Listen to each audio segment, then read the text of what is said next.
Welcome to Women Economic Forum 2016. Good evening, all of you. So today our session regarding defining beauty in heritage and culture. So today is our lead speaker, Atlanta Rubango. He is the president of Miss Heritage Global and African leader of We for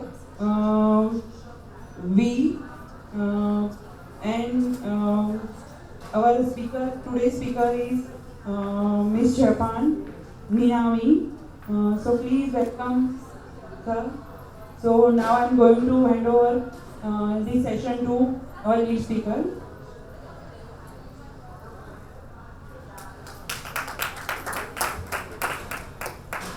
Good afternoon, everyone.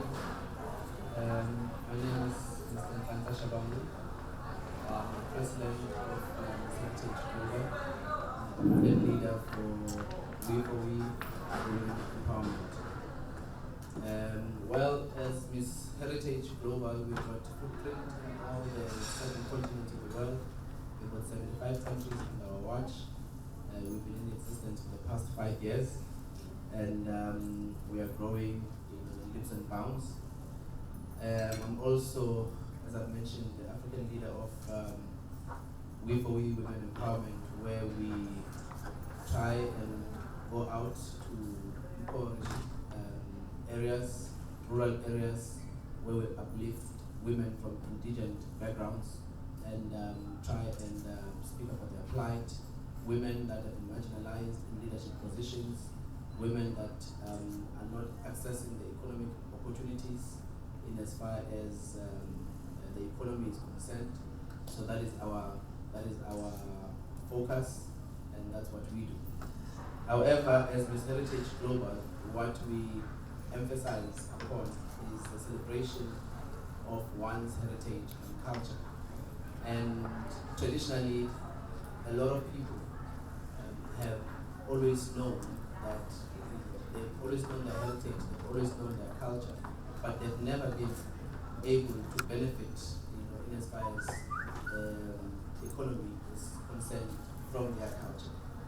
Countries such as America are what they are today because they've embraced their culture and they've managed to export their culture to the world, and the world is the biggest consumer of the American culture. And we are saying we want to pose a challenge to each and every person on the planet, from whichever background you come from, that go out there, speak about your culture, speak about your heritage, let us know who you are, let us know what makes you unique. And the question is, how do you then do that? How do you, as an average person from Delhi, go out there and speak about your culture and make the point that people benefit from your culture? And how do you also benefit from your culture? And the reality is that we are living in a world that is infested with technology. We are living in a world where technology now is just at the click of our fingertips. If I want to know something that happens in Philippines, for instance, being in Africa, in South Africa, I just have to Google, and I would know. I can speak as an expert of a person who knows what happens in Philippines whilst being in South Africa. And we are living in a world that is now considered a global village. And we are living in a world where all of us are curious to know about one another. I remember growing up, if you had to tell me about India, it was probably something far off from my mind, and probably a place that I could never be to my entire life. And here I am, I'm in India, I'm experiencing the beauty of India, I'm experiencing the beauty, the beauty of the culture of India, I'm experiencing heritage sites of India.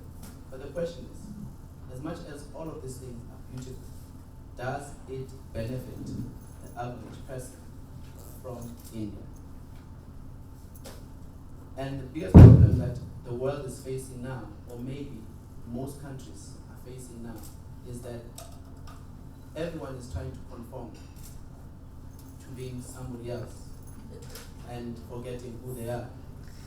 Back home in South Africa, we've got a number of youths who are trying so hard to emulate the American culture, who are trying so hard to speak as Americans. And the question is, do you blame the American culture? No, you don't. They are doing what's best for them. They are expressing who they are, right or wrong. What are you doing about your own culture? What are you doing? You know, growing up, I knew there was a Disneyland, you know, from an age of 5, 6, 7, and it has been my lifelong dream to go to Disneyland. But I've never came across, or at the time, I wouldn't come across an American, you know, who would say, my lifelong dream is to go to South Africa and visit Robben Island, where Nelson Mandela was in prison for 27 years. Why? Because as South Africans, we don't go out there and tell our stories and talk about who we are, our identity, what makes us unique, celebrating our culture, celebrating our identity. Because what makes you different from the rest is your identity. People appreciate you for who you are. If I go to America being an African boy, you know, and try to be one of them, there's nothing tick about me. They know who they are.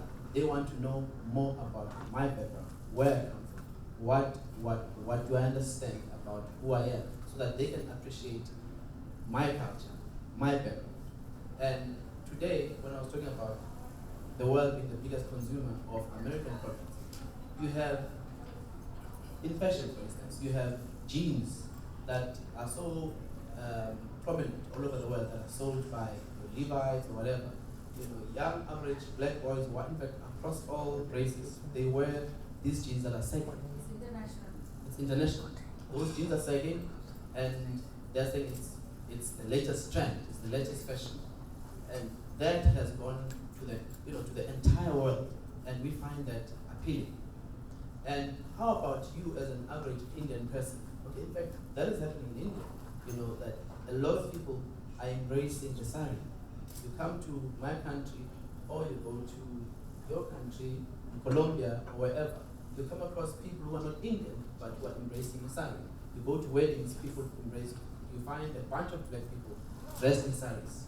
You know, it is that thing of cultural acceptance. And you find that maybe that sari was designed by some woman in some remote place of India, and that woman is benefiting economically. And what we are trying to say is that go out there, export your culture, and benefit economically from it. And those that must benefit as far as fashion is concerned, I'm yet to come across women or rather men that design saris. I think those that design saris is women. And when we're talking about women economic empowerment, these are the initiatives where women should take the stand and the lead and benefit from that. Take your culture and sell it outside. You can only design what you know. If I had to say design a South African dress, you know, you'd have to study and study and study and study and study for you to get that right. But if I had to say to you, design a sari, it comes naturally. Because that's who you are, that's what you know. So when we're talking about identity, when we're talking about culture, you know, that's what we're talking about. And that's what we should go out there and sell to the world. Sell what happens in Venezuela, sell what happens in Ghana, in Africa, sell what happens in India, that is what we are trying to promote as Miss Heritage Global. Then we are saying, that's why today the theme is that how do we celebrate our uniqueness in our heritage and in our cultural diversity, and yet having a sense of somehow amalgamating ourselves as human beings and celebrate the humanity and the differences that we have that makes us one at the end of the day. So my challenge, you know, to the whole world is to say, celebrate who you are, celebrate your uniqueness, and sell it out there. Thank you. So the next speaker is Ms. Heritage Japan. She's Miss Heritage Asia.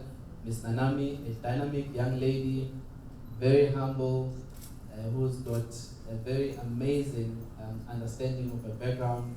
She's one of the young, dynamic leaders to come out of Japan, and she's now the Miss Heritage Asia. She represents the whole region. She doesn't only talk about Japan, but she talks about what happens in the whole of Asia. But today she will tell us about what happens in Japan. Thank you.